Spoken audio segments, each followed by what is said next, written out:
رح نعمل أطيب ديك رومي بشاهي. بنحتاج علبتين من خلطة الحشو، بيحتاجوا كوبين من المي، بنزيد عليهم معلقتين زبدة، بنضيف عليهم الخلطة، بنزيد الفطر والكستنة،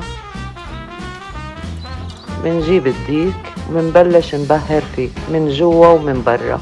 بنحط فيه ملح، أنا عم بتأكد إنه الملح وصل لكل الأماكن في الديك الرومي، وبنزيد الفلفل الأسود، وبنضيف عليه بعد هيك القرفة، بنحطه بالصينية وبنبلش نحط الحشوة بالرقبة لأنه بدنا نسكرها بالتوث بيك أو بالخيط وإبرة اللي انتي بريحك. نتأكد إنه حطينا الحشوة كاملة. بنحط قطع البصل والهيل في شوية قرفة، شوية ملح، وبنضيف بالصينية ربع الصينية مي، وبندخله على الفرن ل5 ساعات. صحتين وعافية.